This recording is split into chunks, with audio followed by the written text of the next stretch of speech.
We're live. Welcome in, everybody. It's Monday, right? I think. It Two. is. Okay, good. 2 o'clock Central. I'm joined by Matt Smith, friend of the channel, friend of mine, one of the best voices in the Tesla community. Even though I literally crap on him on Twitter every day because he deserves it. He deserves it. So welcome in, Matt. Pleasure to have you. Thanks. Glad to be here. I think I was up with my kids at 4 in the morning trying to get them back to sleep, and I was still finding time to crap on you at the same time. So no, it goes both ways for sure. You're committed. I'll tell you, you have it a lot harder than I do. I'm not distracted by children. I can just go on Twitter anytime and just troll you for the rest of, my day while you have to make time.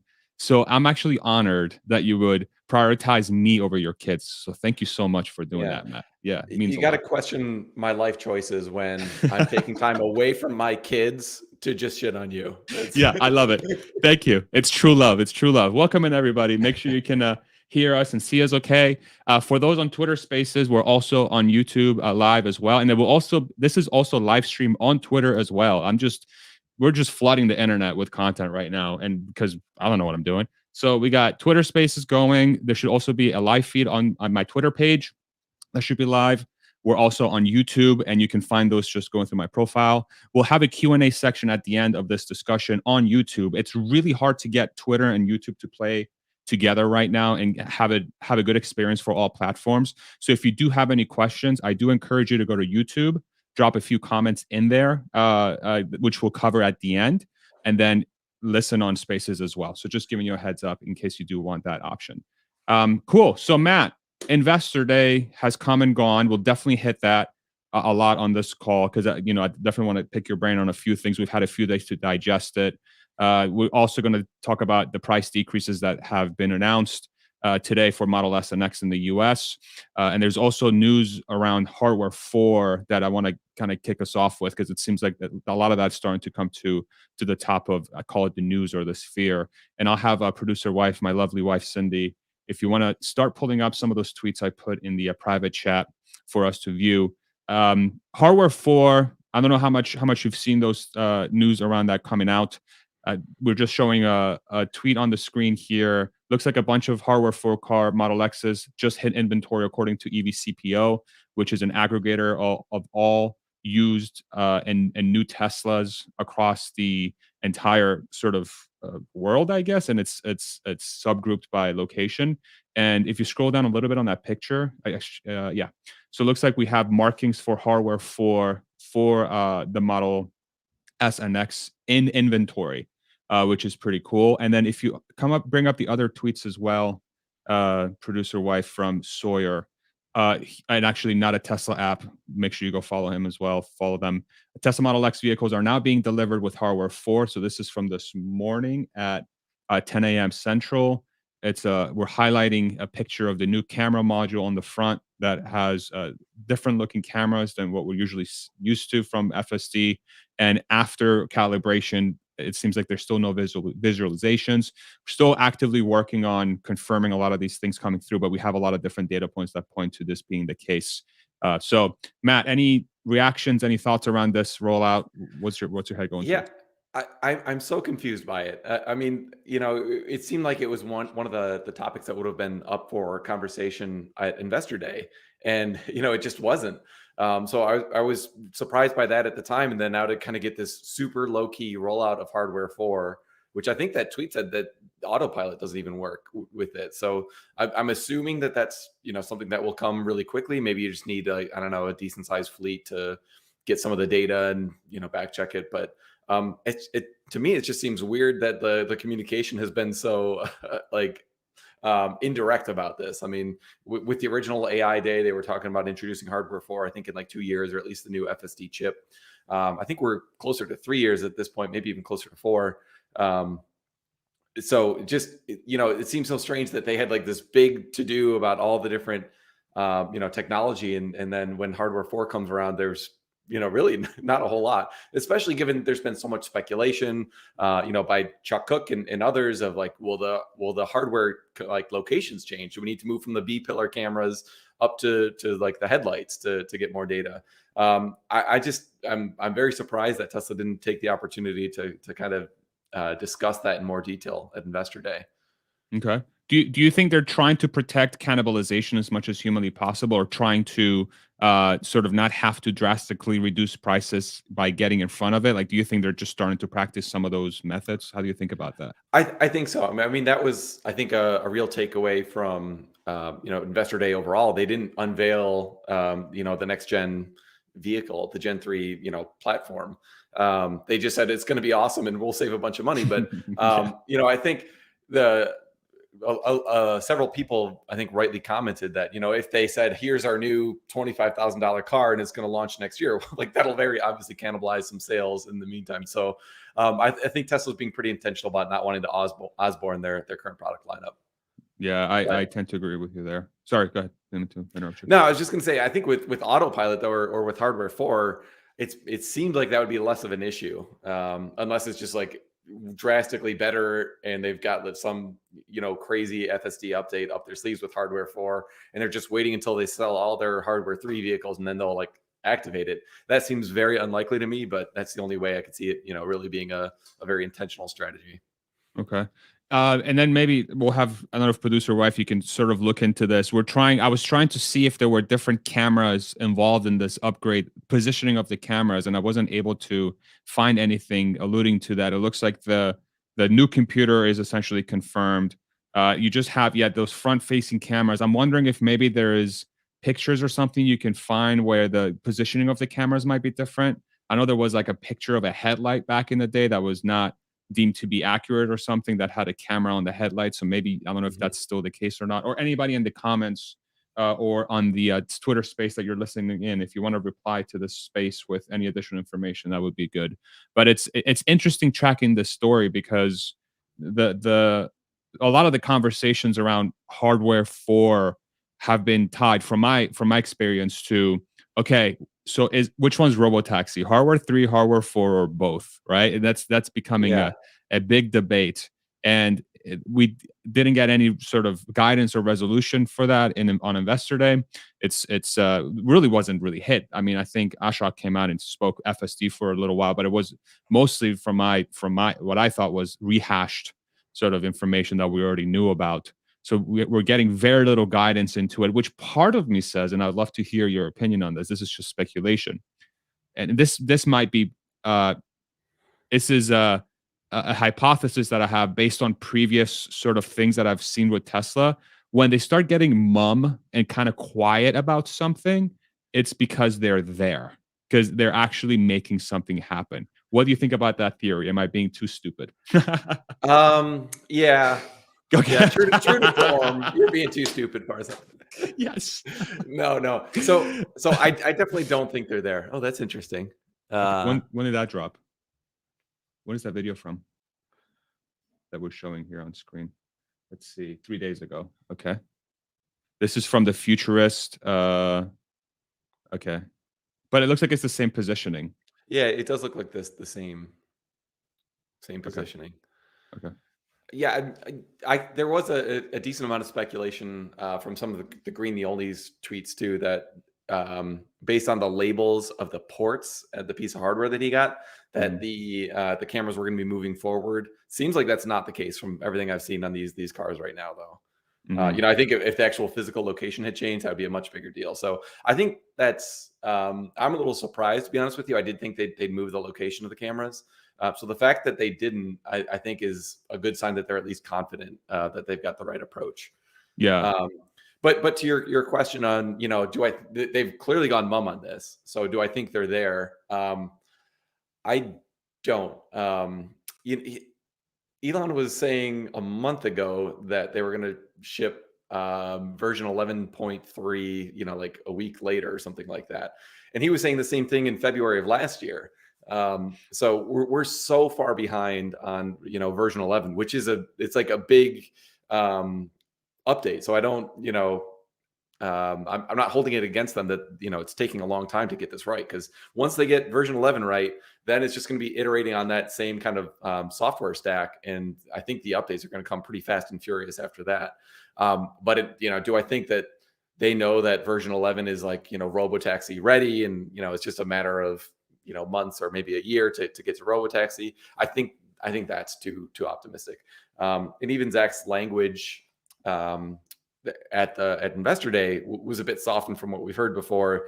He was essentially saying, if we solve autonomy, then the margin potential drastically alters, even beyond the good levels that we're showing here with what we can do on the hardware cost cutting side. So they really have not been talking about robotaxis at all lately. And I hope you're right that it's because they've solved it, but I'm just not seeing a lot of evidence that that's the case. Yeah, it's been interesting watching them. I don't want to say that they've lost credibility on the FSD stuff, because I know it's extremely difficult. It's just the timelines have been pushed out so often and so many times, and with such varying degrees of length. And now you have the whole NHTSA thing coming on too, where they asked for a recall. And I believe I was reading some things where they're saying that they're going to Tesla will not be allowed to add anybody else to the fleet until they have this sort of like fixing the car from driving like a person does on a daily basis thing that NHTSA called for. Like, hey, don't do the things people do. Okay, cool. We'll try, which was fascinating verbiage. Which cracks me up, because they were the ones that said, you can't do the rolling stops anymore. You got to come to a full and complete stop. And then like, hey, you're taking too long at these intersections. What's that all about? Like, yeah. It's so weird. I don't know. It's like, how do you keep someone like that happy? Yeah.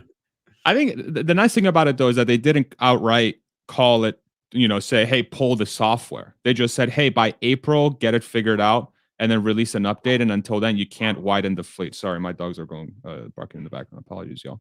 But it's been very interesting tracking that. However, again, like part of me says, again, this is sort of my optimistic side. It's perhaps it's either going to be, hey, we're confident we're there. We're just going to let it play out. Let's just put our heads down and make it happen. Or it's maybe it's, hey, I'm just going to stop freaking talking about it, because every time I open my mouth and I'm optimistic about it, this is Elon, it just doesn't come to fruition. And it's to the point now, and I don't know if you're feeling this way too, is like even the ones that are most bullish about Tesla, which again, we're not saying this is, I want to be clear. I'm not saying that full self-driving is not going to come to fruition. I truly do believe it's going to come to fruition, but it's much longer than we all anticipated, obviously. Yeah. So I'm like, okay, I'm not even thinking about full self-driving anymore. If it happens, it happens. When it happens, it happens.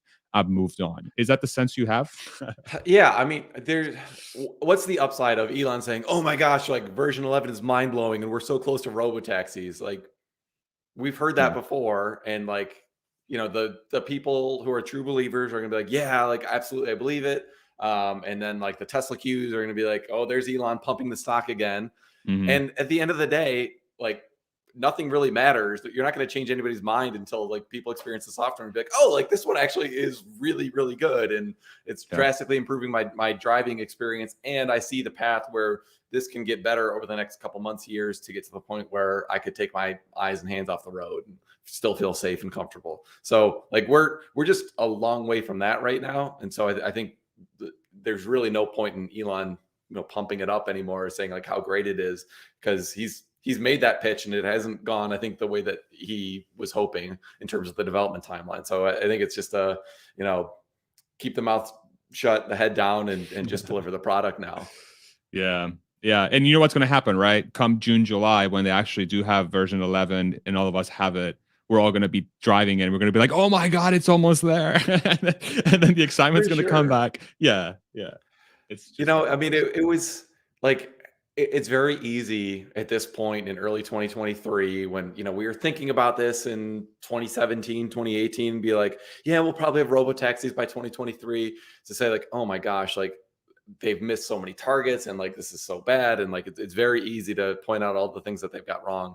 But like my car still drives itself like around. Like it's so much more capable than any of the competitors. And they're doing it with the lowest cost hardware suite possible. They've got this ridiculous data advantage and just this approach that makes all sorts of sense from a business perspective. And yeah, maybe it's 5 years from now. I hope not, but maybe it's, 2028, they finally like crack it and, the thing can actually like drive itself and you can take your hands off the road. And then we'll be like, oh my gosh, like Tesla was so smart. And then the margins will go up and then, the whole business will take off. It doesn't really matter whether it's a year from now, 2 years from now, 5 years from now. They're going to get it figured out. They really just have the most amazing, team and like strategy, frankly. It's just surprising to me how many people still think that their strategy sucks. Yeah, it's wild. I agree with you 100%. That what I'm always reminded of is, and this is something I experienced in my career, is I think there is too much weight on nailing timelines. And as soon as you don't hit a timeline, you get punished by being called a liar, a fraud. You're not good at what you're doing. You should have been on time. And the people that get most punished by that are the most ambitious. And the most ambitious are the ones that typically make the 100 to 1,000x value increases to society. So it's like Yeah. this human nature of punishing people for being late. It almost seems like, or there's always a subset of humanity that's very local when somebody's not on time, but regarding anything, or if they're failed in meeting expectations. And the bigger the dream, the more people you're going to have pooping on you, right? Shitting on you. So it's I don't know. That's what I get reminded of with this full self-driving thing. And I couldn't agree more with your point that at some point, when this thing comes to fruition, it's not impossible. We see how it's going to get there. It's just going to be transformational, and it's going to be incredible. It's going to be really fun to Yeah. watch. Yeah, Fascinating. I really can't wait. But and your timeline thing is interesting because I've also been on the other side of that where, I've been in a low performing organization and they say, okay, we've got 6 months to do something, and I'm like, we could like knock this out in Yeah. 3 weeks or a month. But because you've got this timeline, it's like, all right, well, let's like plan meetings and like we'll make steady progress. And I'm just like, I've got more bandwidth, I could do more, but Yeah. you just manage to that timeline and just waste resources that way. So yeah, I agree with you. I think more focus should be on the objective and less on the timeline. Yeah. So let me shift gears to this price decrease that we saw for the Model S and X. Producer wife, please bring up the tweet from our lovely friend Sawyer Merritt, goat of Twitter, Tesla Twitter. He has just hit 400,000 followers, by the way. Congratulations, Sawyer. Well, those are some big numbers, That bro. is crazy. Yeah, he's out there just getting that clout, no problem. It's because he brings value. That's why. Sorry, shout out, my friend. For those that are not looking at the screen, breaking, Tesla has reduced the starting prices of the Model S and X in the US. This was announced, I think, this morning. Scroll down a little bit, babe, so I can see the timestamp down there. March 5th, last night. So 9 o'clock in the evening, PM Central. Model S all-wheel drive has gone down about $5,000 from 95 to 90.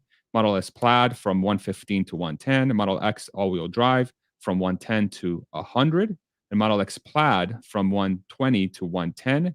What's interesting here is that the Model S Plaid and the Model X Plaid are now both the same exact price at a very low price of $110,000. Matt, what do you think of and of course I'm joking. What do you think of these price decreases here? Yeah, I mean, I was expecting them. Those prices were remaining higher for longer, so in inventories were kind of building up. So, yeah, I mean, I kind of think this is not a big deal. Like I've seen a lot of the Tesla Q community saying like, oh, they're gonna have to cut prices further. Like they sell 100,000 of these a year if everything's going well. So if you average out, say it's 5,000 per car, it's probably slightly higher than that.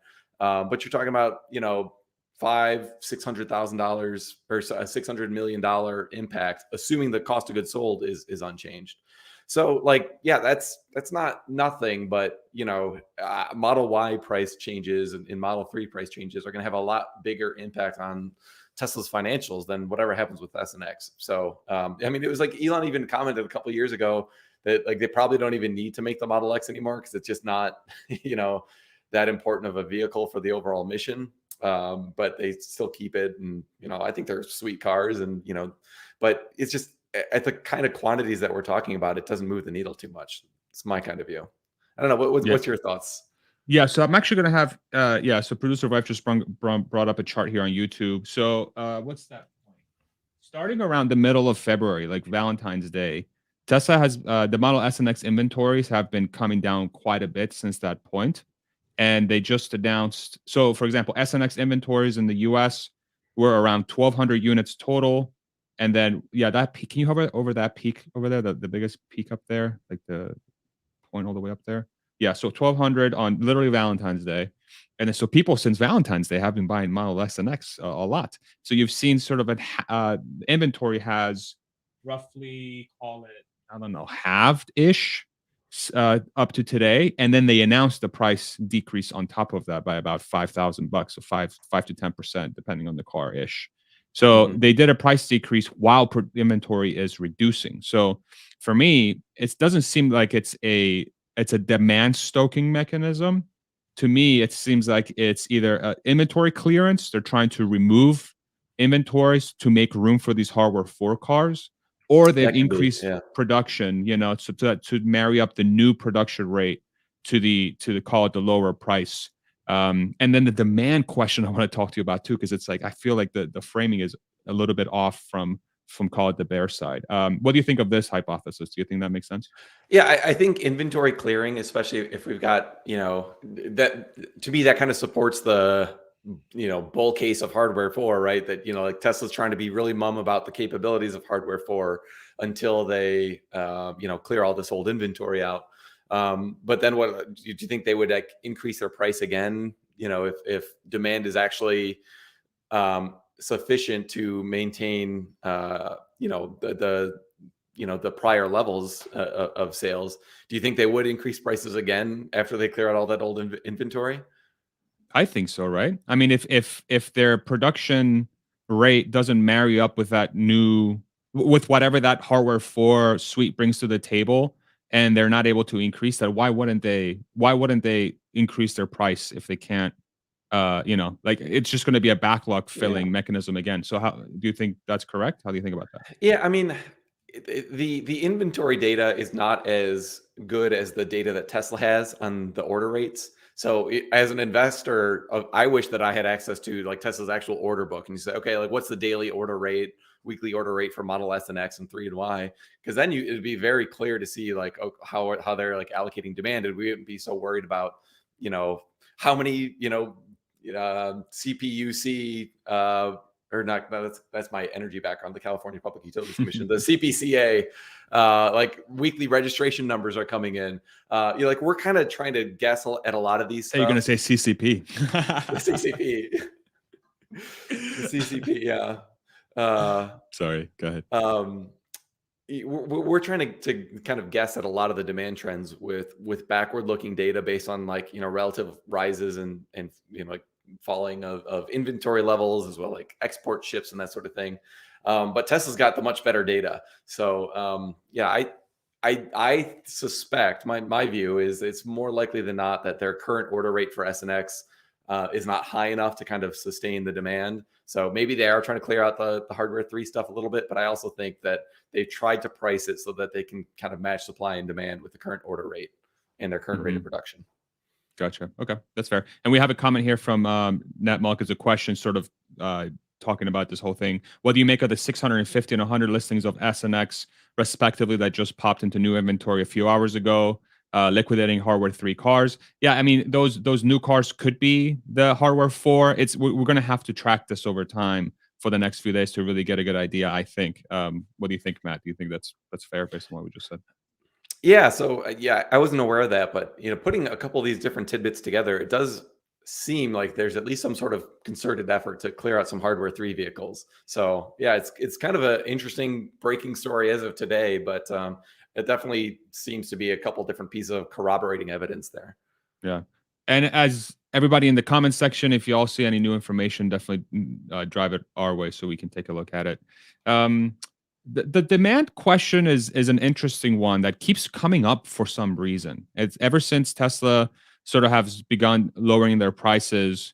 There is a lot of at least from the bear side, it's been, hey, Tesla obviously has the demand issue. This is going to dramatically eat into their margins. What they're guiding from a earnings per share perspective and gross margins in the future is clearly not going to be achievable now. Forget it if you're talking about 20 million cars in the future because they're already showing weakness in demand and they have to lower price. How are you absorbing all this? How are you absorbing all this information from your side? Yeah, so I think it's a little confusing, to be honest with you. It was pretty clear, like in December, for example, that there was a demand issue. So they needed to do price cuts. I think the Bulls and the Bears would have agreed with that point. And then of course they did do these price cuts. So the question that remains is, were those cuts sufficient to move all of the supply that they're capable of producing? Most of the Bulls definitely seem to think that yes, like was no problem, like demand is infinite, like yada yada yada. A lot of the talking points from the investor day, conversation, honestly. But what I don't like is that there's several pieces of information that kind of seems to suggest that there is some demand issues. I'm not 100% sold that is the case, but if you look at the weekly registration data out of China, it's like half the rate that it was in Q3 and Q4. So that seems to be like a real problem, and so then they're kind of solving for that by exporting to Europe. Well, now like Europe's kind of caught in this situation where they've got rising inventory levels, which is what you would expect if that's how you're solving that problem. So then you're probably going to assume that you have to do a price cut in Europe eventually. US, I'm less concerned about, but to me, it's like we're still relative. I mean, we're only 2.5 months, not even into the kind of new pricing regime, and we haven't had time yet to see like how the huge increase in supply in Europe is going to be impacted. Plus, on top of that, Berlin is ramping. So I think that there's still credible reasons to be skeptical of demand right now. Interest rates are a real issue. Elon's been talking about that as a potential headwind this year, and constantly telling people don't buy in margin. So to me, Damn this it. is not a like. This is why their plan that they talked about was so important, because in the long term they're going to solve this stuff by like eliminating costs and like creating the most compelling vehicles for the cheapest price. But right now for 2023, I think there's real concerns or questions. Do you think this is?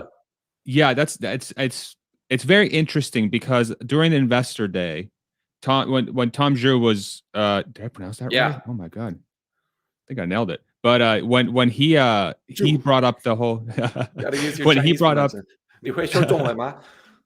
don't even get me started. I don't want to show you up, okay? So that's very impressive, by the way.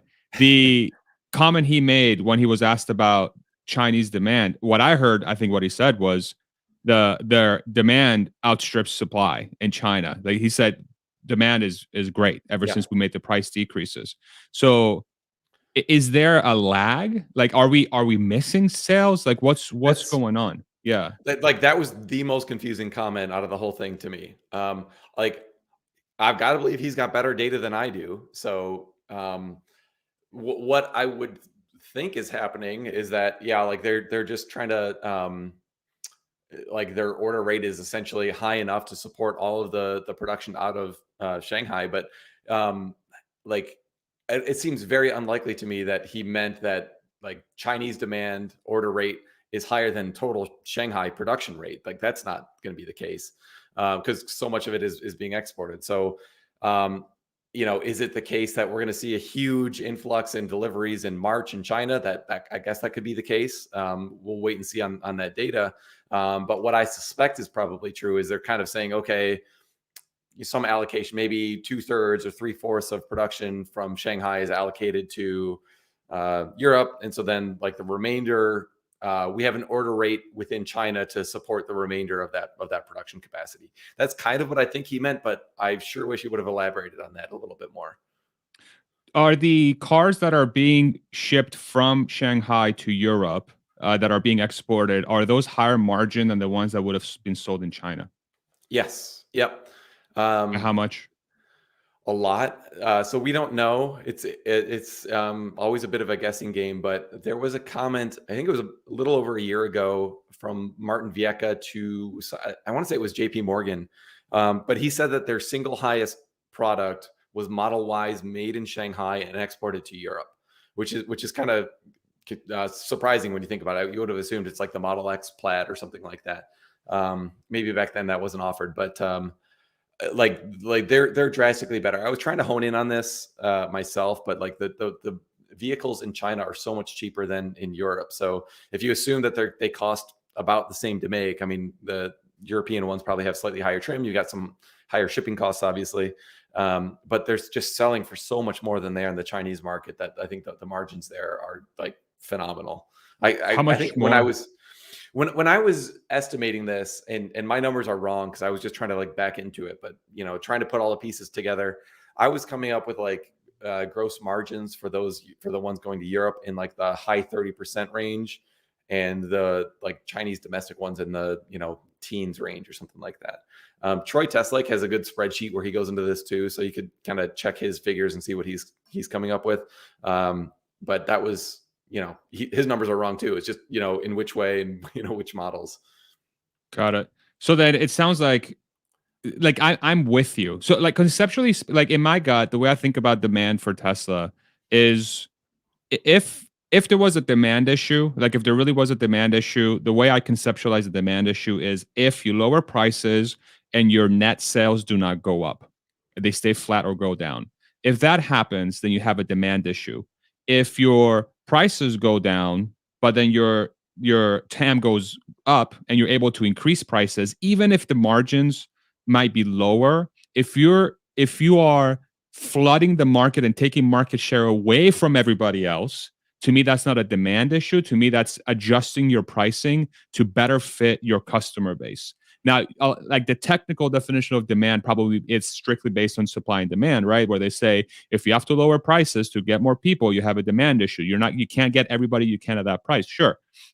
But I think on the long-term framing of Tesla is that they from the very beginning they've tried to be a mass market manufacturer, and the fact that they have market leading margins and they will remain as market leading margins for this year and into the future, and increasing margins with full self-driving and manufacturing expertise and all this stuff, then to me that's not really, I don't know, but it's not really a demand issue. But I think the lack of visibility into the Chinese market for me is tough to. I rely on people like Troy, I rely on people like you and others to really get my understanding around what's going on there. So maybe March. So okay, so let me ask you this: if March doesn't come in as a blowout month for China, domestic, do you think that there's a legitimate problem? Yeah, I mean, I think there's been a legitimate problem for the last 6 months or so. Okay. I hope that Tom Zhu is right, and it's a timing of deliveries issue, and we're going to see this huge increase in March. But if we don't, then the question, like, where are all these Shanghai produced vehicles going to go? Because if you assume that they'll all just like more and more will get diverted to Europe, well then like you got to cut prices in Europe, presumably, right? Because it's like a simple supply and demand curve. If you just increase the quantity in a specific market, demand doesn't just rise to meet the quantity. You've got to lower the price to match supply and demand.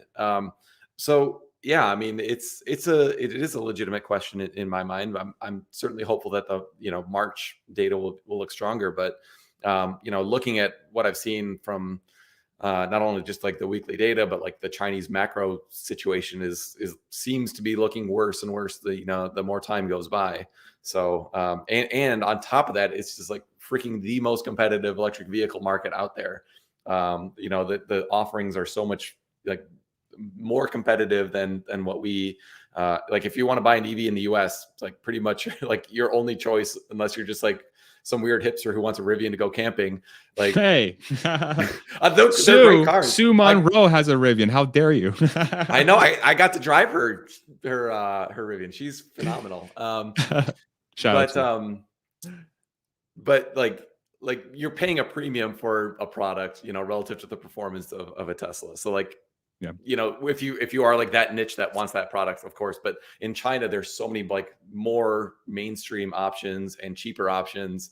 Whereas like Tesla, it's like if you do your homework in the US and you want an EV, like Tesla's like the obvious choice. That's just not the case in China, I don't think.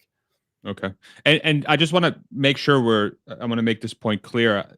What Matt and I are doing right now, we're not trying to, and again, not saying anybody's saying this, but if you're watching this and you might be concerned that we're sort of talking about things that could, are bad and just like trying to like potentially spread FUD or anything. This is just, I believe it's a very healthy exercise to try and see where the holes are in the story, because there's been so many positive news for Tesla. And obviously, I'm somebody, if you follow me on Twitter on this channel, I'm very, very much very optimistic about Tesla's future. But I think this is probably a very helpful exercise for investors to listen to, because what we want to do is completely test the thesis of the story and see where the potential shortfalls could be. So, and I appreciate having somebody like you as a counterpart to really make that happen. So thank you for being a terrible person, Matt. Like we're both huge Tesla bulls, but I always try to be as realistic as possible. Like I'm always shooting for middle of the road in any of my earnings estimates or anything like that. I don't want to be biased either on the high side or the low side. So what we're talking about right now is mostly on the short term. But I do think that if we have short-term demand issues right now, I think that informs the long term, because if the goal is 20 million units by 2030, and you're having a hard time selling 1.8 million this year, then I think your assumptions on how many Model 3s and Model Ys you're going to be selling in 7 years from now, like you might need to revisit that assumption. So I do think that there's reasons to take a critical look at some of this stuff, even if you're a super optimistic bull with a price target way higher than the current stock price. Yeah. Let's do a fun exercise. Actually, this sort of discussion is touches.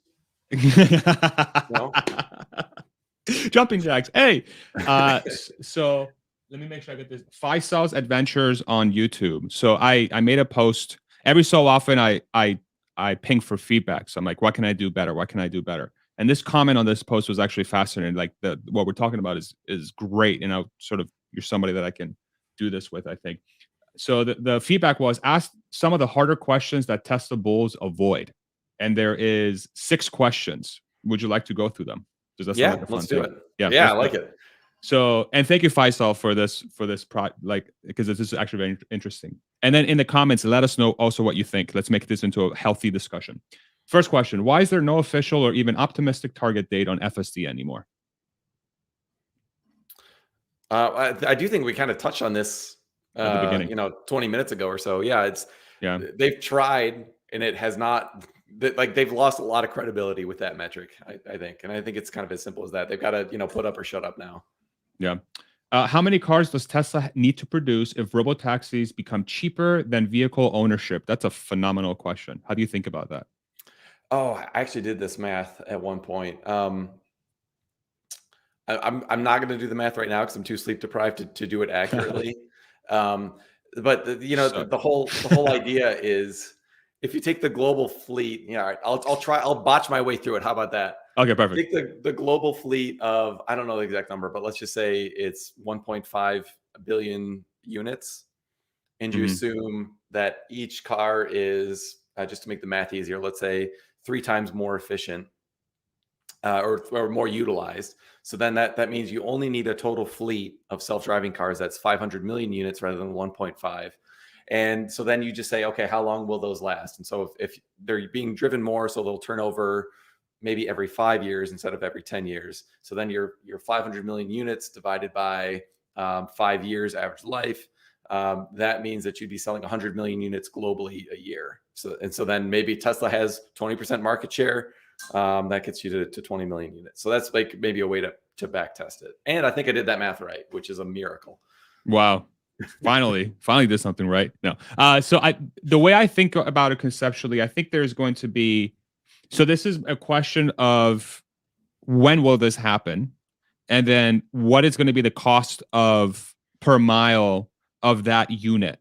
And the way I think about that is, okay, so the first question, for robotaxis to be first introduced, part of me still says sometime in the next 12 months ish, with some trials in some small cities, but like very, very like small trials, maybe Vegas, Miami, Austin, something, just, San Francisco, pick 3 or 4 small jurisdictions to sort of do some tests. But then for it to permeate the planet and for every single person to have access for this thing is going to take a long time. So 10 to 20 years. So this is a question about 10 to 20 years. So by that point, Tesla's manufacturing capability, conceptually, as I'm thinking about it, is going to be optimized to drive those, whatever that market is, as much as humanly possible. So the entire supply chain and everything and the manufacturing capacity is going to be built around that. So what we think of as a car today is not going to be a car in the next 10 to 20 years. So the question changes. But even within that, if the robotaxi, based on the assumptions of will be super safe, way safer than a human, so the costs associated to running a car from an insurance perspective or whatever go dramatically down. You have basically no maintenance on something that has no moving parts. So relative to say a car that somebody has to drive plus drives on gas is going to be significantly cheaper. And then you have the cost of manufacturing, which is going to be maybe an order of magnitude less than say like your typical car that you would drive around today over time, 10 to 20 years, which means that the cost per mile basically more than halves. It could be as much as 80-90% cheaper.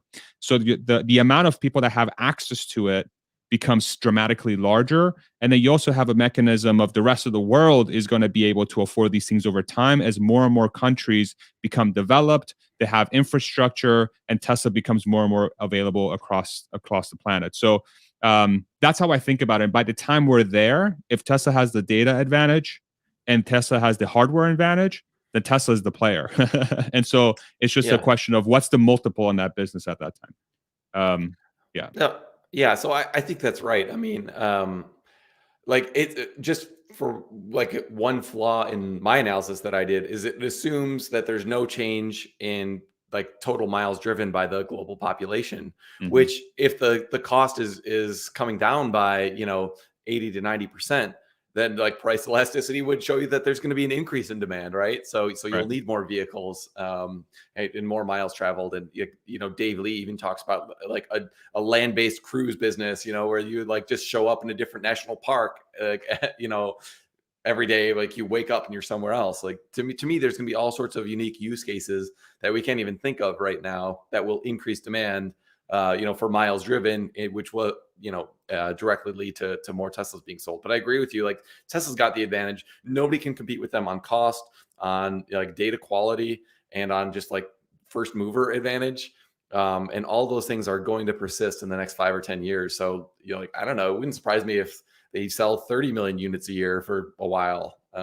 But it's going to be, I'm just like so fascinated to see how this story pans out. I'm like, I really just am very excited to see it. It's fascinating, right? And you also think about, and I'm sorry for spending more time on this question. We'll get to the next ones, but you think about the human nature is very nomadic, right? You think about like how long humans have been around, and the reason why we've been tied down is because of the agricultural revolution. It's way more beneficial if we're in one place.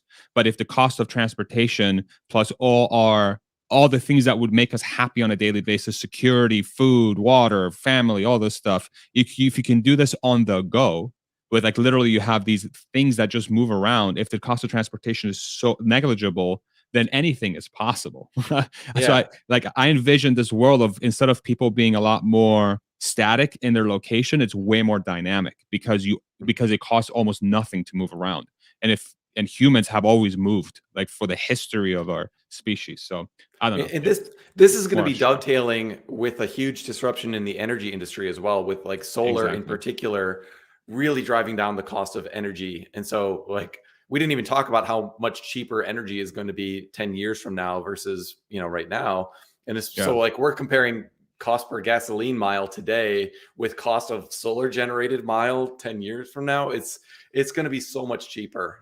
Like even Tesla Q is going to be able to afford to get out of their basement and go on a little trip somewhere with their mom. It's going to be great. Exactly. It's going to be great. And that's why when I hear, again, all respect to Tesla Q, I guess, when I hear the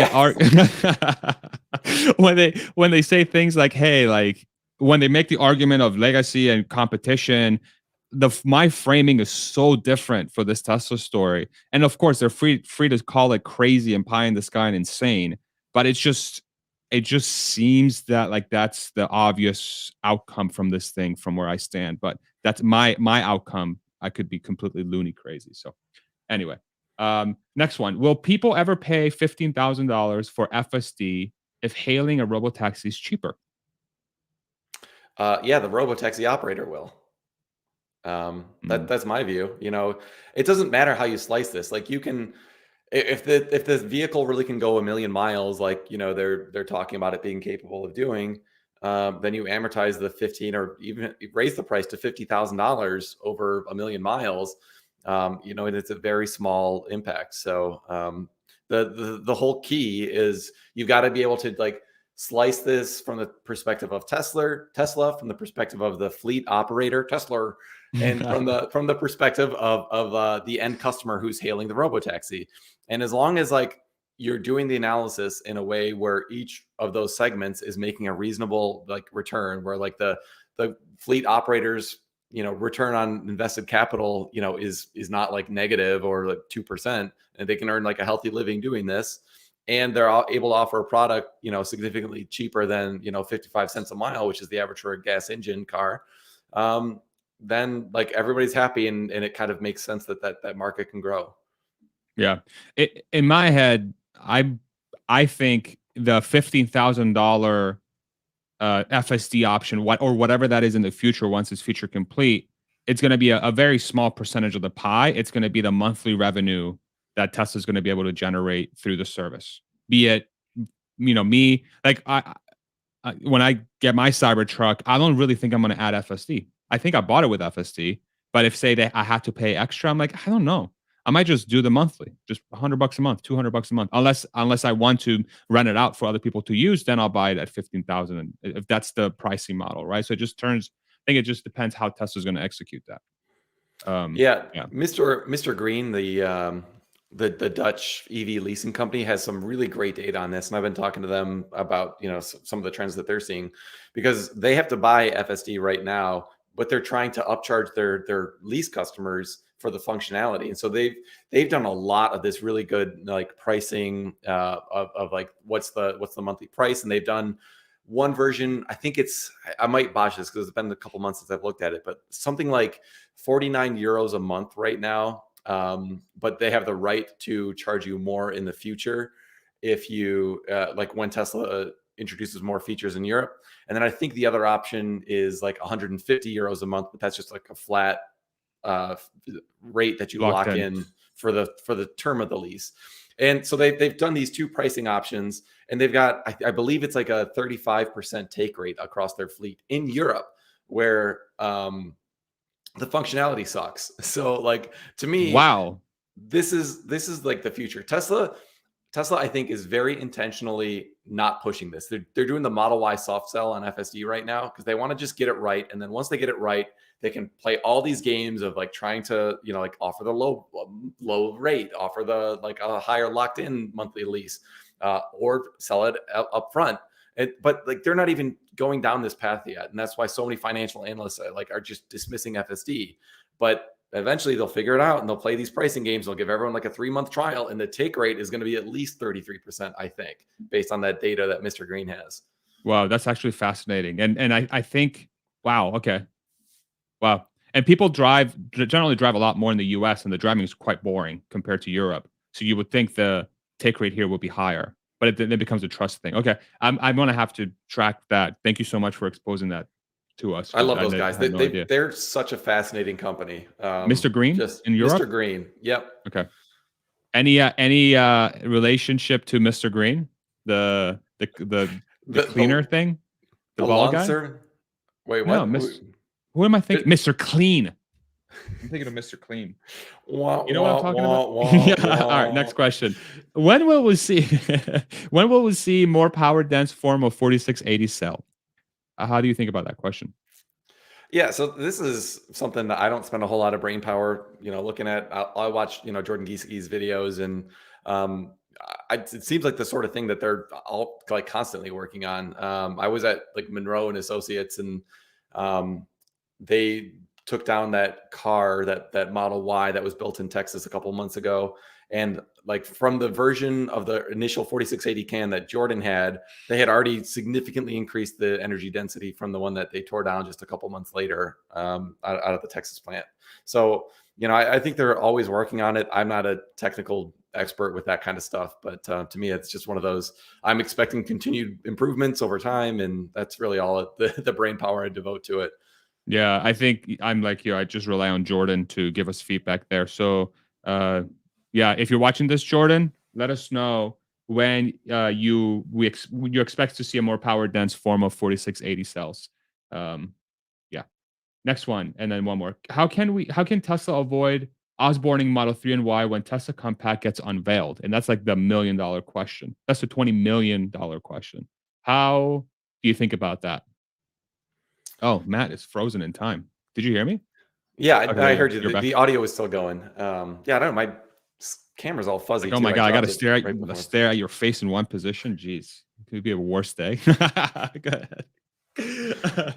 Um, yeah, so I mean, that's a great question. I think Yeah. there's a real chance that like that's just such a more compelling vehicle that maybe they have to shut down like Fremont Model 3 and maybe even Model Y assembly.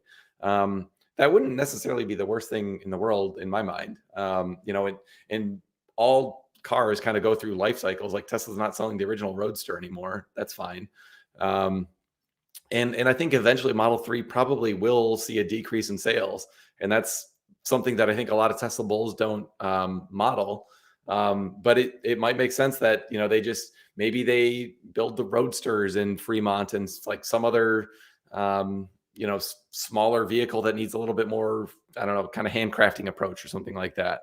Um, I, to me, it doesn't matter too much if they have to like retool Fremont in some way, but I think Model 3 being Osborne, I don't know how you avoid that, to be honest with you. Um, Yeah. I don't, unless you just redesign it to be like they can build it for say 25,000. Maybe it's like 5,000 more expensive than whatever this Gen 3 platform is, but it uses all the same technology to get like decent margins, and it's just priced a little bit higher and it's a little bit bigger, and so you can like segment the market that way. Maybe they do that. Yeah, I've been pondering this question a lot. I think the big thing they have to do to make sure is that they have to announce the car as close to production as humanly possible, and that ramp better be fast, man. Like you better minimize how much time people have to wait to get that compact car, and do not market it at all. Do not just like, pretend it doesn't even exist, and just let it just flood the market on its own. I think the Highland project, the rumored Highland project for Model 3, is an attempt to create more separation between the 3, the Y, and the compact car, more importantly. Because right now, even the Model 3 and the Model Y, especially in the US, I would argue, um, I would pick a Model Y 100% of the time because Yeah. we don't have kids, but the SUV is just more utility. You get more space, a little bit more comfortable. The back seat is very extremely usable and very comfortable. You get more room up front in the front, and it has very similar driving dynamics. So the Model 3 is more either a much more affordable way of operating a Model Y, or something that has better performance on the track or on the road, like something that's closer to the ground and turns quicker, has faster acceleration. So once the compact car comes in, it removes the affordability aspect of the Model 3, because now you have something coming in that's really going to eat into the Model 3 for people that are bought the Model 3 to have the cheapest possible EV on the road, which is, I think, a lot of the times why people buy a Model 3 at at least the best bang for your buck when it comes to value of the cheapest form of transport. And so really, to me, it just ends up being something that's very affordable performance. It's like the new Ford, the new Golf GTI, or the new Subaru Impreza WRX STI. That's how I think about the Model 3 in this compact world. It has to be just incredible performance for super good value that's going to kick major ass, and it's going to do that. Otherwise, I agree. I don't see how it slots between the Y and the compact. So who knows? It's going to be interesting to see what Tesla does with the 3. It's going to be fascinating to see. Yeah. Yeah. I thought Franz's comments were really fascinating too, when he was talking about how, like they didn't design it to be built by robots. And so then they tried to like build a factory with a bunch of robots, and like, well, it doesn't really work that way. So to me, it just seems like they learned a lot of lessons when they were designing that. And those lessons are going to be like, all right, well, for the next version, it's going to be way better than the Model 3. So it's Yeah. like, I don't think you've got to not be afraid of, like Osborning a product if you've got better margins and a bigger TAM in a different one. Like if that's probably just your highest NPV option to to focus on the new one and just kill the old product. Yeah, 100% agree. All right, let's do the last challenging question here, and then we'll get into Investor Day. What is the future of Model S and X? Yeah, I mean, I don't think anything changes with them. I think they're going to stick around. Like, I've got a Model Y, and I long for a Model X. I think it's such a cool car. The Model S Plaid is so. If you want like the bigger, sedan kind of form factor, that's like the right car for you. So, Right. um, to me, I think they'll continue to kind of tweaking them and like upgrading the production lines every once in a while, but I kind of just assume that they'll stay relatively steady at like 100,000 units a year, and yeah, that's all I'm assuming. So what's interesting is if you look at the one slide on Investor Day, and we'll use this segue actually to go to Investor Day. So if you can pull up producer wife the Investor Day slides and go to page. Sorry, this is a very big deck. I'm not going to make the joke. Let's see. 13. Page 13. And then let's look at the breakdown of segments for the vehicles. And apologies for my dogs. They're very excited about Investor Day as well. They really like this slide. Page 13, there is a breakdown of the types of cars that Tesla is expecting, the segments in a fully global electric fleet. And so 40 million is what I guess what they're calling luxury. 380 million is what I would call premium. 20 million is commercial. 300 million I would call high capacity, and then 700 million is compact, right? Some sort of a very affordable thing. And so this would be the total fleet, and this adds up to about 1.4, 1.5 million units on the fleet. 40 million luxury is roughly 2 point something percent of the total fleet. And if you take the 20 million unit per year goal that Tesla has for 2030 and you apply the same percentage proportional to this thing, it comes out to be 250,000 units per year. Actually, excuse me, 500,000 units per year of luxury cars from Tesla specifically, I think. Let me just confirm that math real quick. Investor Day. Yeah, so Tesla's saying if this proportion is the same based on their 20 million per year, they would expect if it's the same, about 500,000 units per year of S and X long term, when they're running at 20 million per year. That seems really high. So how do you think about that? I'm not sure I followed your math there, to be honest with you. Sorry. What's the? So if you add up this entire global fleet, is Yeah, 1.4 billion billion. cars. Yeah. 40 million, that's the luxury, is roughly 2.7% of the total fleet. Okay. And So you're saying 2.7% exactly. So Yeah, you're saying 2.7% of the 20 million gets to, was it exactly. 470 or Yeah, close to whatever that is. 500,000? Exactly. Yeah. Oh, okay.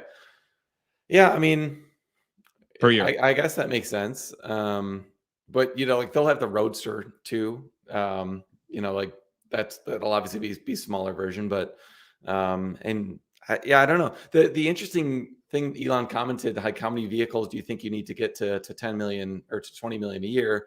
He said, "Oh, I don't know, maybe 10." And so if you look at this, you've got 8 vehicles here, including the 2 under production.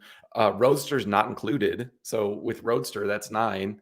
So there's only one more vehicle that would maybe be missing to get to Elon's number. So yeah, I don't know. Like, I think that math might break down if the S and X don't or like are the only options. Because I'd be very surprised if the S and X are selling 500,000 or anything close to that. 5 years from now. Yeah. I would be curious.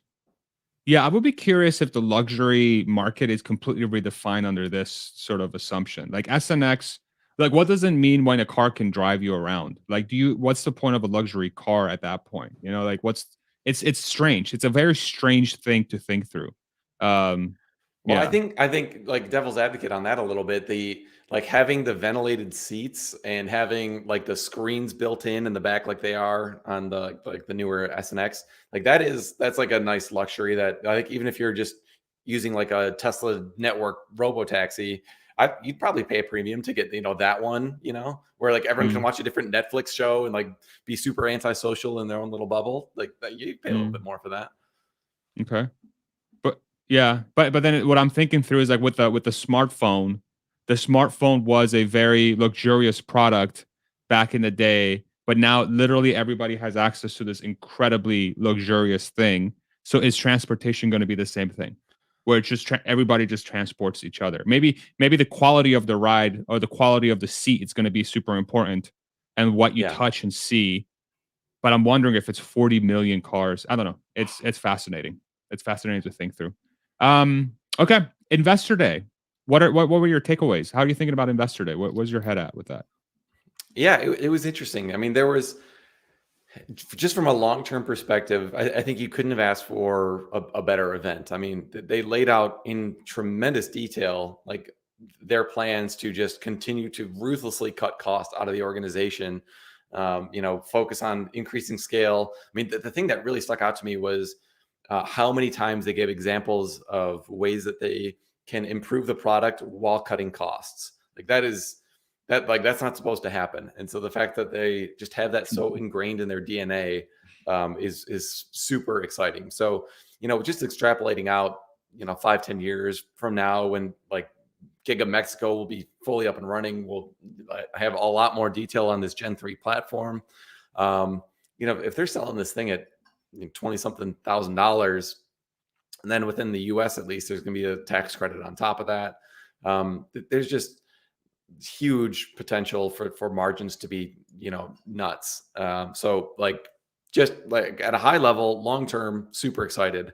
I did think it was in like the nearer term, things that I was expecting, no real detailed conversation about hardware 4. I was, slightly disappointed in that. And then the demand, like they just said, demand is not an issue.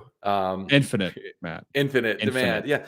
So it seemed like, the legitimate concerns that analysts are asking about right now, they just kind of poo-pooed. And so I was a little bit disappointed, because if there really is no demand issue, it should be very simple for them to lay that to bed and just say, hey, listen, like have a chart of like, year-to-date orders versus, like production capacity or something like that. And if it's like 2 times higher, then be like, okay, great. Nobody's got anything to worry about. They've got the data if there really is no issue. So the fact that they know that that's a real concern on people's mind, and they kind of poo-pooed it in a very subjective way, and while with other topics that were incredibly objective, with here's our exact cost improvements, like material reduction. So that was slightly disappointing to me, that they just tried to wish that problem away. Have you tried to role play why they would take that approach? Like, why would they do that? Why would they be so subjective about it? Because I agree with you. Like, it is. I tend to believe them, and I tend to agree that if you really talk to people that own a Tesla, I try not to take everything Tesla says at face value, and I try to explore the market. Yeah, I agree that if you offer the best value for your buck for a transportation system that you've shot into space, and you use rockets to bring it back, and everybody in the world saw this incredible feat, that's going to sell itself. I got it. I got that. But why? Yeah, your point of why subjective with this, but objective with everything else. Why do you think they would do that? Yeah, I mean, I think the most likely answer to me is that, it's not a slam dunk story on the demand side. I think, I mean, the plan from the beginning has been to lower prices so that you can sell more vehicles. Like that was the original master plan, and that's what they've been executing, across for since the company was founded. So it's not entirely inconsistent to say like we're going full steam, and there is no demand problem because we're going to continue to lower costs. But that's very different than saying we have enough demand at our current pricing, which they did not say. So I think that's my best guess is, that Elon said, on the Q4 call in late January that, they had, did he say it was twice as much orders as demand? I think at that time. So you can imagine if that persists as production, sorry. Yeah. If that persisted, like, I think they would say something, but you've seen like with the Super Bowl chart that they showed in the past, and like anytime you've got like some big news, there's an initial spike and then things wane. And so where's that equilibrium? So it seems most likely to me that that equilibrium has fallen to a level that's like very close to their production capacity, maybe slightly higher, maybe slightly lower than it. But they've got, some work to do. If they're going to continue to increase production, they're going to have to keep lowering costs. So, my best guess is, they know that they've got to lower prices. And so the whole focus is on lowering costs in order to kind of sustain that. Yeah. I'm gonna pull up a chart, producer wife. I just linked something in the private chat. I just did a very simple search of Tesla. I went to Google Trends and I typed Tesla as a search term, and I'm tracking the search interest for the last 12 months. And this is what it looks like. So there was a spike. What is that? Like beginning of the year, I guess. If you hover over that spike there towards the latter half of the thing on the right, keep going, keep going. Yeah, right there. What's the date there? So yeah, so towards the end of the year, around the time that they had the price decrease in the EV tax credit, looks like there was a surge, and then it kind of started tailing off, and then we've had a spike recently as well. So it seems like, I don't know. Yeah, this is just a stupid data point. I'm just trying to piece together the data points here. Yeah, I agree. I feel like they have something. Like there's got to be a data point out there that we're missing, that they've been so dismissive of it constantly. And again, like I tend to believe them. Like I get it. Like there is no demand issue. I get it. But like it would be so great if they just have the thing that says, here you go, here's a number. What else do you need? And I'm curious if anybody listening to this, if y'all think you have it, that's like completely inconclusive global demand, would be great to see. But it's fascinating. It's fascinating. Yeah. I mean, I really hope that, like they've got the goods, that the demand really is, strong enough to, that like we're going to see this huge increase in March, and, there really is no issue. But to me, I would guess that that's not the case. So we'll just wait and see. And if Matt is wrong, flame him on Twitter. Thank you all very much. You can follow him right here. He's got his Twitter handle right there. Do kind of say that like I spread FUD or whatever. And I'm like, no, I'm just like trying to explore like what, like the truth. Spreader. I'm trying to get closer. Yeah, it's interesting. It's I think what my favorite thing is when you and I get into what to you and I is extremely obvious sarcastic battles on Twitter. And I've seen the very legitimate concern from people like, oh my God, you're such a terrible person. Like, why would you treat him like that? And I'm like, because he deserves it. So you had one tweet like a couple weeks ago where you said something to the effect of like 50% of the company or the country doesn't exist. Oh yeah. And like if that doesn't tip you off that somebody's being sarcastic or is just like an absolute moron, but like people are responding like, oh, like you're being so rude. Like this is not like it was amazing. See if you can find the producer wife. And Elon replied to it too. That was the one that what I forget how it started. It was something about like him catering a little bit more to the politicians on both sides. It was just fascinating how I said that he was playing both games, like both sides. What I really meant to say is like, hey, look, there's somebody actually acting like an actual centrist. He's like going between both, and he's like, it's a surprise that I might be a centrist. And I said, it's impossible because 50% of America doesn't exist, alluding that 50% of America is centrist. And then people are like, you're such a terrible person. How can you say that? You're just a stupid. I don't know. Anyway, it was fun. Yeah, it was and like there were a lot of people too, like because I jumped on and I was like, fun. Oh, you're absolutely right. Like we all know that centrist is just a far right dog whistle, like just really going like far off into like no man's land. And everyone's like, great. Oh my gosh, these two people, I'm really concerned about them. Like they're spreading misinformation. It was great. It was great. If you want very low quality comedy, let's just follow us on Twitter and just watch us go back and forth. It's the worst comedy you'll ever see. What else about Investor Day, Matt? That got you excited, questioned. The 20 million per year at 2030 was reinforced multiple times, I thought, which was fascinating. I feel like we got a release of the producer wife in the private chat. I was trying to pull up that tweet. If you didn't tweet so much, I'd be able to find it. Fair enough. I agree with that statement. I really got to stop tweeting so much. You got a problem. I do have a problem. So those two things, how do you think about those and anything else? The 20 million car per year, 2030. Yeah. So It definitely reinforced my confidence on the 20 million. So I had previously, like for modeling purposes, I've got a very detailed, earnings per share model, goes out to 2030. And I took a steep haircut. I think I was at 12 million units by 2030, just because things take longer. I think there's a very legitimate raw materials concern, which again was something I didn't like about the investor day. Elon kind of dismissed lithium mining as a problem and focused only on lithium extraction. I could take a whole tangent on that if we want to, but I think there's reasons to say that there's a high amount of execution risk for them hitting 20 million by 2030. But with everything they shared there, I think that 20 million figure gained a lot of credibility, at least in my mind. So I don't know, maybe I still wouldn't give them full credit, at least by 2030. Maybe they get there by 2032 or 3 or something like that. But my confidence in them being able to deliver more than 12 million, which is what I was modeling, definitely went up. Yeah. I draw the parallel back to, I think it was 2014, where Tesla laid out a plan to get to 500,000 cars per year by 2020. And I remember at that time, people were like, it's impossible. That means they would have to have a CAGR of 50% year over year, which never has been done before in the auto market. And I feel like it's 2023, again, 7 to 8 years away from the target, 7 to 6 years away. And we're getting a similar level of ambition. And actually wouldn't require 50% CAGR, it would require a little bit less to get to 20 million per year from where they are now. And it's sort of the same, starting to see some of that same narrative starting to surface. Like, that's impossible. That implies 35% TAM, or 35% of the TAM based on today's auto, or how many autos get sold every year. And so I agree with you. I think the level of data we got, not super, like, we still have to see it play out, right? The execution is really what's at play here. But it's very reminiscent of that time, where a very ambitious goal, people are like, "Oh my god, impossible," and then should surely they reached it over time.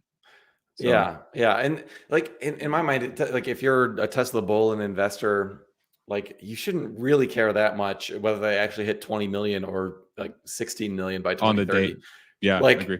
because you're like the stock's going to be like so much more valuable if they actually like hit this plan the way that they laid it out on investor day. So Yeah, I always try to keep that in mind, that like to our timeline conversation earlier, the timeline itself is not as important as like the goal and the direction and the why and the how. So yeah. I just, yeah, very excited to watch this pan out. And Tesla has three major things that are very that gets heavily scrutinized with timeline: the 20 million car per year, full self driving, and bot. Like, those are three things that they constantly get scrutinized with the timeline. And it's just so fascinating to watch that. The compact car, the Gen 3, which was, to me, it seemed like they unveiled the car without unveiling a car. How did you take all that information that came through? Yeah, I thought it was really smart what they did, because in my mind they unveiled the manufacturing process without unveiling the car. So if you don't want to Osborne your product lineup, but you want to tell your investors like, hey, buckle up, like we got some really amazing product in the pipeline here, like you would do what they did. So to me it was a very clever way of like giving the goods and be like, hey, listen, we can still make a boatload of money at a $25,000 purchase price. And so you don't need to worry. And that's how we're going to like really expand the TAM. I mean, to your point about the fleet, I think was it 700 million of the 1.5 was this like car under the veil. So they very clearly think that this is going to be like a very mass market car. And the thing that I was kind of confused, like, is Gen 3 robotaxi? Is it like, are there going to be other variants of it? And I think Zach said something to the effect of there's going to be a robotaxi variant of the Gen 3. And so I Yep. think it's important to keep in mind that this is going to be a platform. It's not going to be like a cheaper version of a Model 3 or something like that. It's going to be, it's a manufacturing process. It's a way of like designing the car. So there will be different variants of it. So it's not just going to be that there's 700 million of this one particular car driving around and like flooding the roads, which would be like a little bit dystopian probably if there was like one car that was that ubiquitous. So yeah, I absolutely loved. I was a little confused watching it. I was like why don't they just unveil it? But after sitting on it for a day, I was like, okay, that was actually really smart the way that they went about it. What were your thoughts or takeaways about the Gen 3? Yeah, to me, it was a confirmation to me that the compact car is a robo taxi is sort of put to bed, where they are going to come out with a car that will have a steering wheel and pedals that is going to be the goal for this car is to be the lowest cost of transportation possible per mile versus every competitor. Because when you think about how they benchmark the total cost of ownership of the Model 3 and the compact, this Gen 3 car, it was against the Toyota Corolla, which is one of the most popular uh, low cost of ownership vehicles on planet Earth, especially in the developed world. It's the standard for I just want something point A to point B. That's all I want. And it's like why Toyota Corolla never breaks. Literally everybody in the mom says that, right? So it's a direct competitor to that. And based on that graph, it looks like it was going to be somewhere between 30 to 40% cheaper per mile to operate over 5 years in the Toyota Corolla. So that's a huge deal. That's a huge deal. And so that was my takeaway from that presentation is that if they do unveil, of course, I was very optimistic about them unveiling the car at Investor Day, because in my head, I'm like, well, if they unveil it, then there could be a thing where it could be so differentiated from the 3 and the Y that they'd be able to do that. And the production for that car is maybe closer than we think because of the different activities that are going on in Austin and Shanghai. But obviously, that was too optimistic as per usual with me. So that was another lesson learned. But the Mexico plans being tied directly to this compact car was huge because and Dave talked about this, Dave Lee, that it basically means that with Mexico breaking ground, it means that the compact car is officially in production.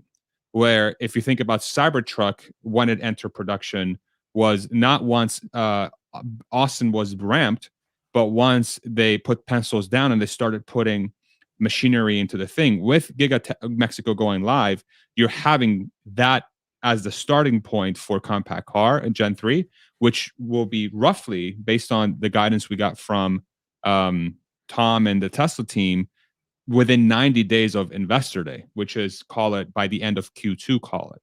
So that's when compact car goes into production, essentially. It might take 18 to 24 months to come to fruition because you got to wait for the freaking factory to finish. But that's pretty exciting to think about, but we don't know what it looks like. And Tesla's never done that before. Yeah. How crazy was it that on Investor Day, everybody was just like, oh, like we don't want to talk about plans for like timeline on like the Gen 3 car or Mexico. Yeah.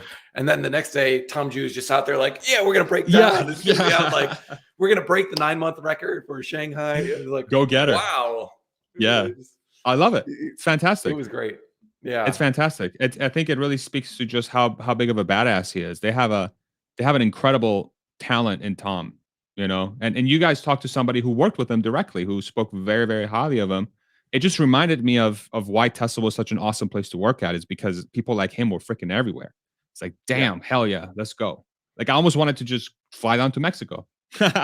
Like I'll be right there with my hard hat, and I'm just waiting there for 90 days. What's going on? Yeah. And so let me ask you this: how are you modeling this compact car now? Like, has that changed any of your sort of how you're thinking about the company in the next 3 to 5 years? So I haven't gone back and updated my model yet. So lazy. My God. Well, the way, so like it definitely, I can tell you without having gone through the exercise, it will certainly raise my earnings estimates in say 2025 for sure and beyond. The what is more of a question mark in my mind right now is like, what are the company's financials going to look like starting in Q1? Because with these huge price drops, like everyone's kind of trying to do their best to figure out how much is gross margin going to be impacted. What does the overall earnings profile of the company look like? So before I do any kind of like major overhaul, I want to get that data point and figure out, okay, what does like the current base of products look like from a profitability standpoint? And frankly, like this demand issue that we talked about, like, do we need to lower demand estimates that I have in my model? If Model 3 and like the China and Europe thing is actually a problem, or hopefully it's not. So I'm kind of waiting on those bigger pieces of information before I do an update to the longer term model. Gotcha. Okay. But it's good news. It's yeah. Okay, good. I'm glad. You good for like 15 minutes ish of Q&A? in starting Yeah. in a minute or so? Yeah. Okay. Um, I just when you're talking about that, I go back to we're talking about demand being more subjective than objective response. So Q1 call or Q4 call, Elon gave us those signals about demand being off the hook and it's not a problem. And they said 1.8 million deliveries in 23, and then he's like probably closer to 2 million. So he unsandbagged himself in the call. Why would you do that if you weren't confident about demand? Tom's saying verbiage around China, and then now we're talking about infinite demand. Like, it's so interesting. It's so interesting that we have all these subjective data points from Tesla saying, dude, like y'all just relax. But it's like that order book. Show us the order Yeah. book. Yeah. Yeah. Yeah, like if they really had the goods, you think they could share it. But maybe they've got the goods and they just like trust us. Yeah. Like we told you, we're not going to give you so much data that you learn to expect it and then overanalyze these short-term movements. Yeah. So to me, like it could just be as simple as that. But like Yeah. I think like we were saying earlier, I think these demand issues are legitimate until Tesla kind of proves that they're not. Okay. Q1's going to be fascinating, man. Q1's going to be probably the most anticipated earnings call that I can remember, maybe ever, to be honest, because of that stuff what we just talked about. Plus, we might be in a recessionary backdrop as well. That's starting to come to fruition. I don't know. There's just so much. There's so much to talk about. Tomorrow, though, you'll be sitting down with Emmett at Good Soil to discuss all kinds of stuff, right? Yeah, we got our normal Tuesday live stream, so 12:30 Eastern, 9:30 Pacific. Emmett and I go on for an hour, talk about macro, talk about Tesla mostly. So yeah, we'll unpack that. I was just talking to him before I jumped on with you, and we were talking about this demand thing too. And Emmett was kind of lamenting that they're not at least trying like the advertising lever. If all the demand is generated with price cuts, there's potential that you're leaving some margin on the table. So I do wish they would at least experiment with that so they had better data around, does spending 50 million on advertising, result in a million extra orders or something like that. To me, that would just be good information to have. And I'm a little bit bummed, and I know Emmett is, that they don't at least experiment with that. But yeah, we'll talk through that and our different reactions to Investor Day tomorrow on that channel. You want to hear my thesis on that? I would What love I to. think is Tesla's sort of thought process here, and that this is a very Elon thing, and sort of like talking to the culture. I think Elon, from the very get-go, is dead set on ensuring that Tesla is by far the most loved product on planet Earth by creating as much loyalty to the brand as humanly possible. And I think that they think that the best way to do this is by maximizing the chances that when you buy something, you love it regardless of why you bought it. And so if you advertise, to me, it may be in their head as like, well, we don't want to sell people on false promises, quote unquote, or maybe we don't want to convince them in that way. And then that also means that we're not making the car as cheap as humanly possible, which would introduce even more loyal people at those pricing brackets that perhaps maybe could have been persuaded by advertising, but we instead sell it to them for a cheaper price. And they're like, holy crap, I can't believe I got this at this price. That's what I think is in their mentality when they do that. And yes, could they have made more margin? Absolutely. Absolutely. But in the near term, in the long term, Yeah. it could mean a lifelong Tesla customer that will use a Tesla regardless of why they bought it. So that I think that's their mentality, but I could be Yeah, wrong. no, I think you're right. And like the focus is so like extremely over the top on like cost cutting and manufacturing improvements. And if I had to choose between that and like being really slick on advertising, of course I'm going to choose, what Tesla's actually focusing on with like Yeah. cutting costs. That's going to be the key to long-term success, not like, a slick advertising campaign. So I'm Yeah. not, too upset about it, but it just seems like, on the edges, why wouldn't you at least explore if you can use your capital a little bit more efficiently? So Mm-hmm. it's not a big deal, but it's one where I just feel like they're choosing suboptimal behavior because Elon is focused on driving down the like you said, like the total cost and not selling people on false promises. And but it's just so funny because he's always been so anti-advertising. Then he goes and buys Twitter and is like trying to like make good with all these advertisers. Fascinating. This is very true. That's very true. All right, let's do some Q&A. Producer wife, bring up the questions. Only the best ones, which will be all of them. Thank you so much, community. Love you guys so much. Mods, thank you so much for keeping the comment section amazing as usual. You guys are awesome. All right, let's bring up the first question, and let's see how many we can knock out. From Chuck Z14, question: do you know if Giga Nevada is continuing to produce Megapack while Lathrop is also ramping Megapack? Matt is the foremost expert on Tesla energy by far. Go ahead, Matt. Thankfully, those battles are behind me. But yeah, the trying to bring it back. So I don't know specifically, but to me, it would seem absolutely crazy to not continue to make them. They've got this 2-year backlog.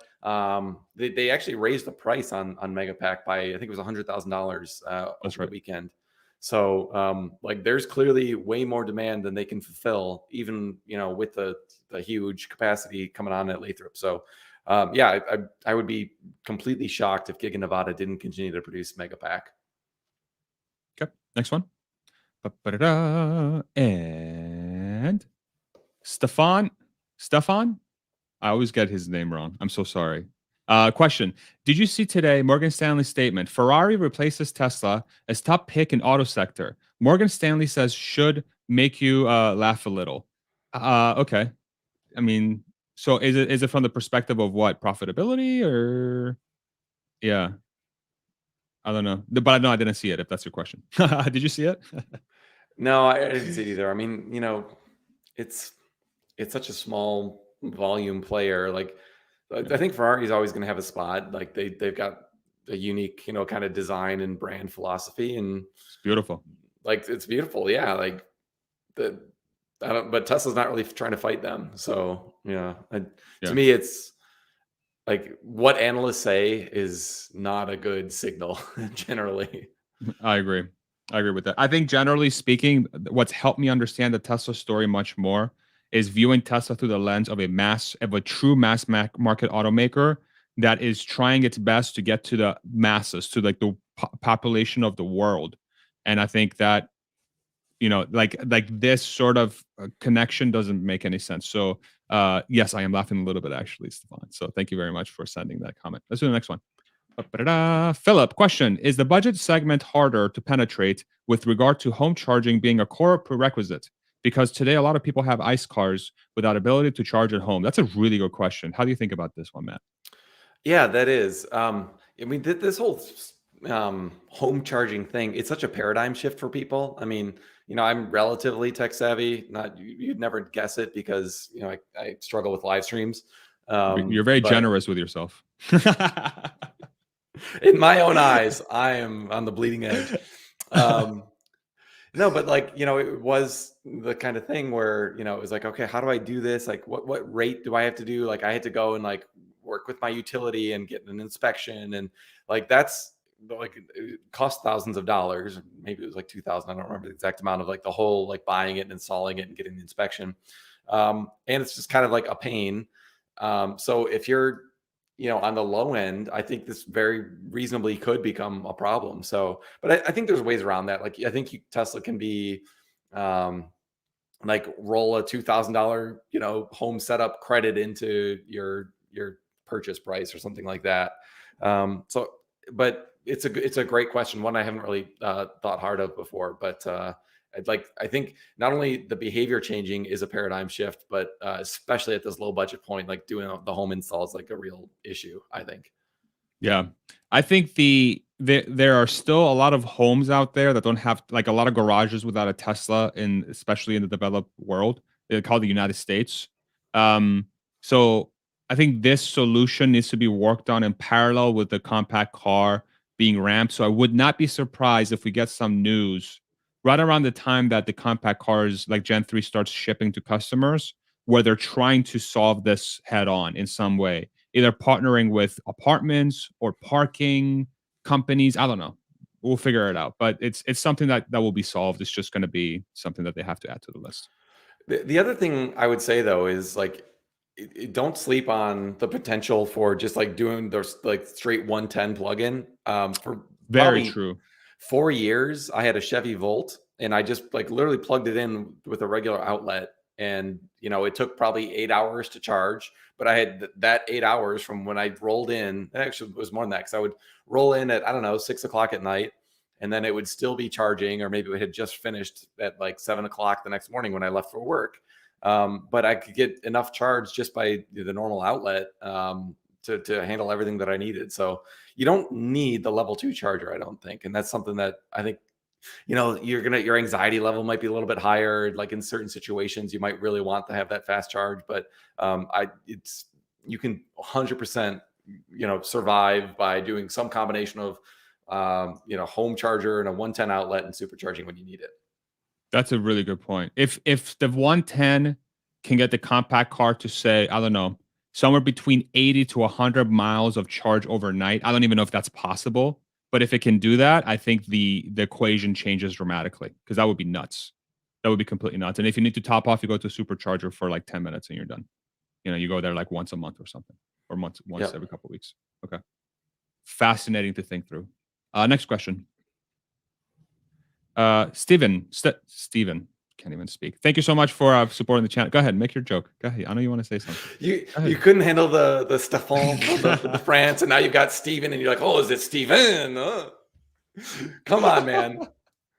I know. I'm falling apart. Thank you for supporting the channel. Stefan, a question, Steven. Farzad, what is your take on how TeslaBot will impact Tesla, both internally and as a product for the world? Matt, I'll let you answer first, and then I'll go, because I'm such a good host. Go ahead. You are. I don't trust you. Even though the question was to me, but I'm still going to let you answer it first. Go ahead. I just think you're. I didn't even know that you were Farzad. I thought I was talking to Yashu the whole time. Shout out Yashu. Connects suck. Go ahead.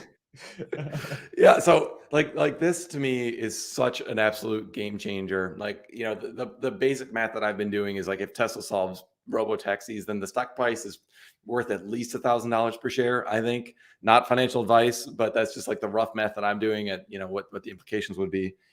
But I think the bot, if it actually succeeds in the way that Elon has talked about, and like changing the actual face of like labor and what it means to have an economy, is like way more impactful than even that. So I'm completely I haven't done modeling around this, but my gut says it's like the sort of thing that could take it from $1,000 a share to like, $10,000 or somewhere in that, maybe even higher. And because it just like, it's this huge deflationary force on everything in the whole world. And there's an economy of abundance, and it just changes everything. And so the company that makes them is just like stratospheric. So I think it's like, you can't model that out, I don't think, right now, but it has so much freaking potential that it's like completely game-changing technology. Yeah, couldn't agree more. I think the fact that they had footage of the bot walking around at Investor Day went super under the radar, but that is a huge, gigantic achievement that doesn't serve any value right now. But the proof of concept has been proven, I think. And it's just a matter, as long as they got it to walk with the same type of method that it would use to learn how to do everything else. Right. So as long as that's the case. And if it proves out to be useful in, say, the next, I don't know, 1 to 3 years in some capacity, then I think we're going to have the same type of conversations around, well, Tesla can't be profitable EV. Well, Tesla can't get to 500,000 units per year. Well, Tesla is going to have a lot of competitors. Well, Tesla won't be able to have high profit margins, right? So it's going to be the same exact thing again, but with the bot. So we'll see. We'll see what happens. But Tesla's track record speaks for itself, I believe. So, yeah. So one thing I saw a lot of people say was that video of like the Tesla bot was CGI. It wasn't. I didn't think so, but I saw like 7 different people say that. Like, guys, it was CGI. It was like, listen, I don't people think Elon Musk is a lizard that is a fraudster, and everybody at Tesla is fake, and they still have parking lots full of cars, and they're not selling it to customers. So, yeah, that's the way I only thought half those things. It wouldn't surprise me if he is a lizard. Shout out Elon. You're watching this, which I'm sure he isn't. Next question. In the off chance that he is. Oh my God. Can you pronounce that one? I'm so sorry. Fraud? Frode Kleppe. Perfect. I hope that wasn't offensive. But because Matt's very offensive. I'm questioning. Question. The van minibus will sell like a chopped dung in Latin American countries. Do you think Americans like them too?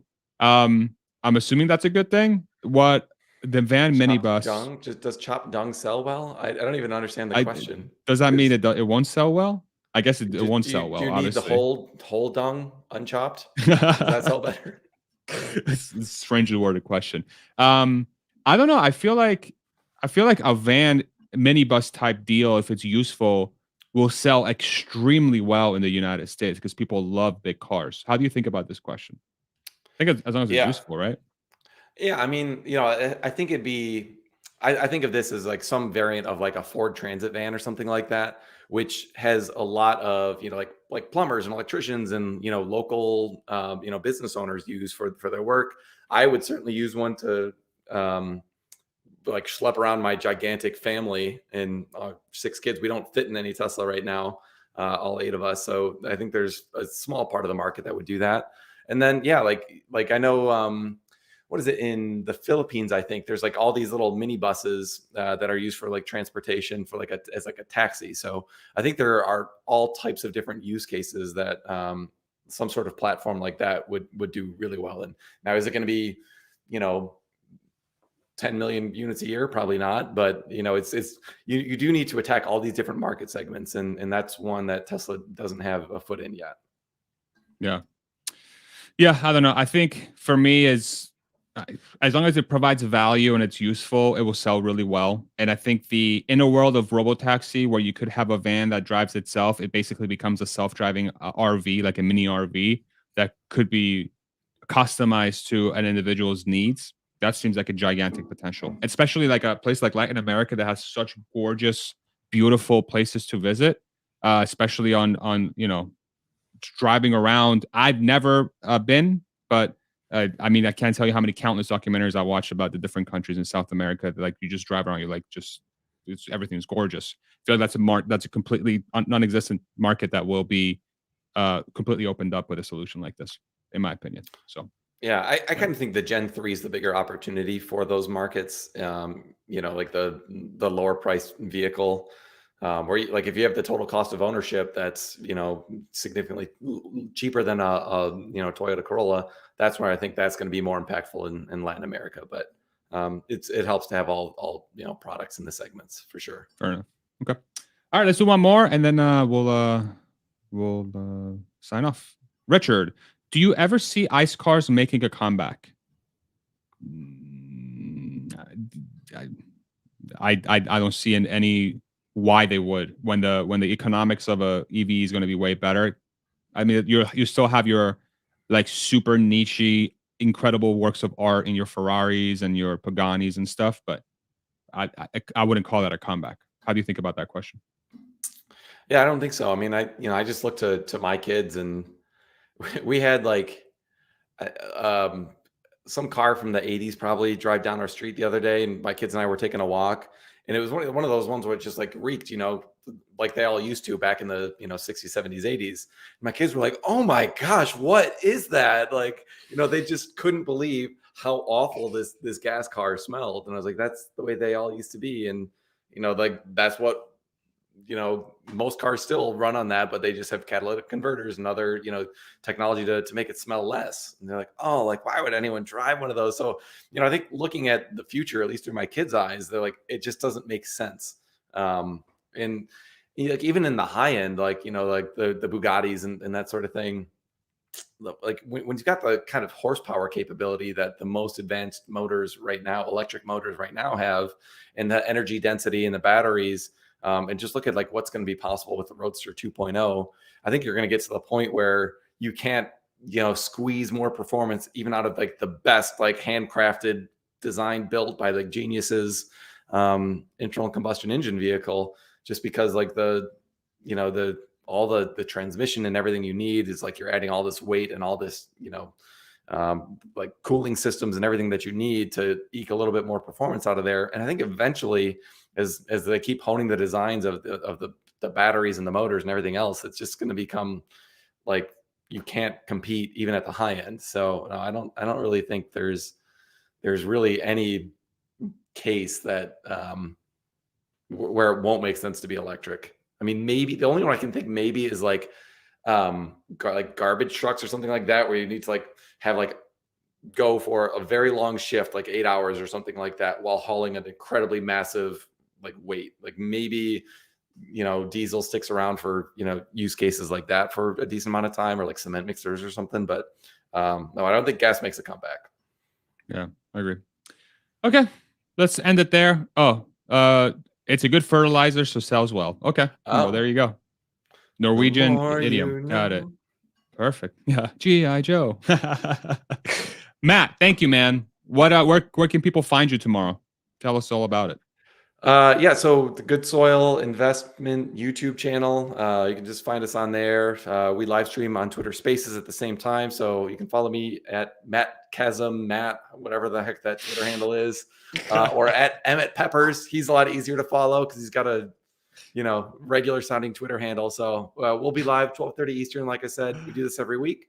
Happy to have you guys on there. We do a little Q&A at the end too. So it's been good stuff. Thanks for chatting, Farzad. Of course, man. It's always a pleasure. Thank you so much for making the time. Always great talking to you. Thank you, everybody tuning in today. We had I think 1140 concurrent viewers at peak, which is awesome. These things keep getting bigger and bigger every week, and so I can't believe y'all came to listen to this guy. Who would ever want to come listen to this guy? I couldn't agree more. Yeah, I've got nothing to say. And my voice is shot, and I'm all washed out because I can't get my camera figured out because I'm not as tech savvy as I said I was. Well, we definitely value all the information you always bring forward in all seriousness, and you're one of my go-to places for information, especially related to Tesla. Everything else debatable, but Tesla for sure. So thank you, Matt. Tesla energy for sure. I feel like I got a stranglehold on Tesla energy. Yeah, definitely. So monopoly. When we get some more information on Q1 call, maybe we do another dive into that, because that's going to be fascinating. I'm really excited to see them really roll out the Mega Pack products, and like the home energy stuff too. I think it's going to be really big. Couldn't agree more. Yeah, Powerwall. That was the other thing we didn't talk about. One of the hidden things was almost certainly a new version of the Powerwall. I think, and that's launching this year. So that could be pretty compelling, because I think, like, my wife and I keep talking about like getting a backup generator, and I'm like, no, let's just wait till the Powerwall gets better, and then we'll install one of those. So I think those are going to become a lot more mass market too. Okay. Yeah. Can't wait to dig into that. We should definitely do a follow-up on that after Q1 as well. So awesome, man. Thank you so much. Thank you, everybody, for tuning in. Thank you, everybody in the chat, keeping the comments always super respectful. Thank you, mods, so much for your continued support and the awesome work y'all do in there. And then obviously let me try this again. Last but not least, producer wife, thank you. Thank you, baby. Good job, as always. Great job. And thank you, everybody. Yeah, she just gives herself a round of applause. All right, everybody. We'll see you around. Isn't that cool? Take it easy, everybody. Bye-bye.